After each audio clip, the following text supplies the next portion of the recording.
When a coffee giant, a corporation that has built its empire on making you feel sophisticated for overpaying for sugar water, suddenly starts throwing money around like a desperate philanthropist, is it an act of corporate charity or a desperate cry for help at the end of its rope? Be careful of the Starbucks that lets you sit for free.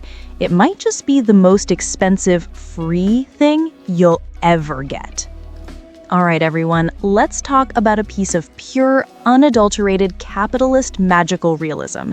Imagine this: Starbucks, the very place that charged you 35 yuan for a cup of coffee and make you feel good about it, has suddenly transformed into a Good Samaritan in southern China. They've launched free study halls. No time limits, no mandatory purchase. Power outlets and hot water are plentiful and free. The moment this news broke, the internet basically had a meltdown. Some were demanding a nationwide rollout, others were bracing for a brutal war over the best seats, and many more were just openly mocking them, saying a simple price cut would be more sincere. Starbucks China's response? A breezy, almost nonchalant statement. Oh, we'll be exploring more of these community space concepts in the future. Doesn't that sound familiar? It's like the gym down the street that's about to go bankrupt suddenly announcing that its swimming pool is now free for everyone. When something seems too good to be true, it usually is. So today, let's unwrap this sugar-coated capitalist cannonball, break it down, and see what's really inside. To understand this, we need to look at the timeline. The Starbucks study hall officially blew up on social media on July 22nd. Staff in major cities like Shenzhen and Guangzhou confirmed it was real. Long tables were set up, power strips were laid out. Whether you bought a coffee or not, you could just sit down and work. It was like a university library, just missing a librarian telling you to be quiet. So why would a lion suddenly go vegan? Your first reaction shouldn't be to pet it. It should be to wonder if its teeth are rotting out. And for the evidence of that toothache, we just need to open Starbucks China's financial ledgers. It is a horror show. For the entire 2024 fiscal year, Starbucks in China got absolutely wrecked. Revenue was down, same-store sales were down, and most critically, the average ticket price, how much each customer spends, was also down. By the first quarter of 2025, that average ticket price had slipped another 4% year over year. What does that mean? It means even if more people are coming in, they're spending less money. That's a grim-looking set of numbers that stands in stark contrast to their glossy premium storefronts. And at this point, we must introduce the character that gives Starbucks nightmares, the perfect child next door, Luckin Coffee. During the same period, Luckin's revenue grew by over 41%. That's not just growth. That's a victory lap performed on Starbucks' grave. With its relentless expansion, Luckin now has tens of thousands of stores, leaving Starbucks in the dust.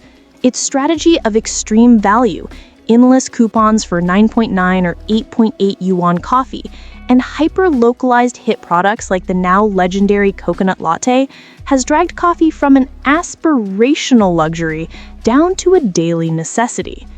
In the face of Luckin's brutal price-slashing onslaught, Starbucks' elegant narrative of being the third place between home and work is starting to look like a castle in the sky, unveiling the strategy.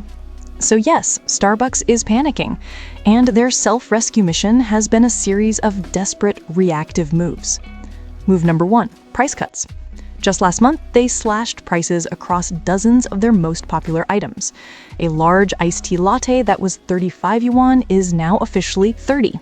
With a coupon and your own cup, you could get it for around 16. For Starbucks, this is a massive fire sale.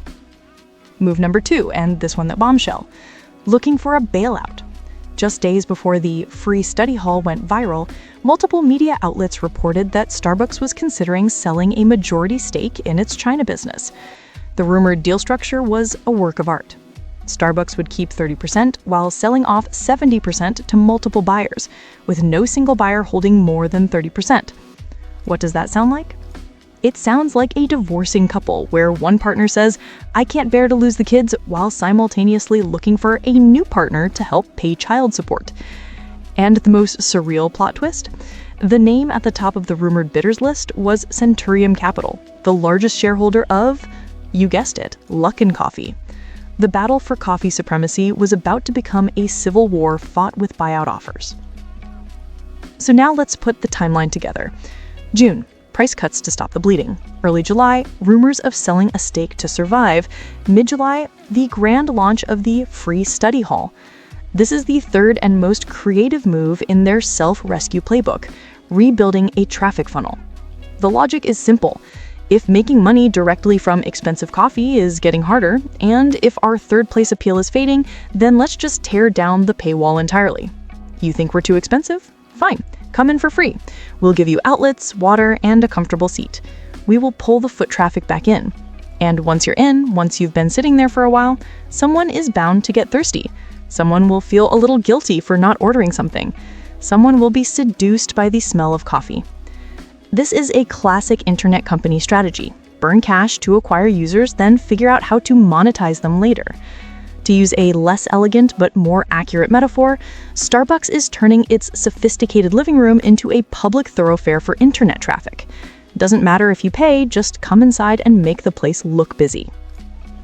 The idea is bold, but the reality could be a catastrophe. The problem of seat squatting is obvious. Soon, Starbucks could be filled with students armed with laptops, tablets, and phones plugged into every available socket. The serene workspace they imagined could quickly devolve into a chaotic marketplace. And the conversion rate? What's to stop the millions of consumers now trained by Luckin to expect 9.9 yuan coffee from simply enjoying the free air conditioning and then leaving without buying so much as a bottle of water? So can the free study hall save Starbucks? I doubt it. It feels more like a PR stunt, a flashy move to maintain brand relevance and buy some breathing room while they figure out the bigger strategic moves in the background. The real cure has to address the fundamental problem: how to find the new balance between a premium brand identity and the price-sensitive, hyper-competitive reality of the Chinese market. If they can't find that balance, their free study halls will end up just being free, and the people studying in them will most likely be sipping coffee from somewhere else. A poet of our modern age might say of this moment, "When capital puts on a charity show, with free-for-all seats where the profits won't grow, the balance sheet bleeds, the golden throne now shakes, as a local rival all the market takes. They cut the price, they look to sell the brand. A study hall is their last desperate stand, but when the crowds move in to claim their space, it's traffic's game, a high-stakes losing race." That's all the time we have for today. Thank you for listening, and we'll see you next time.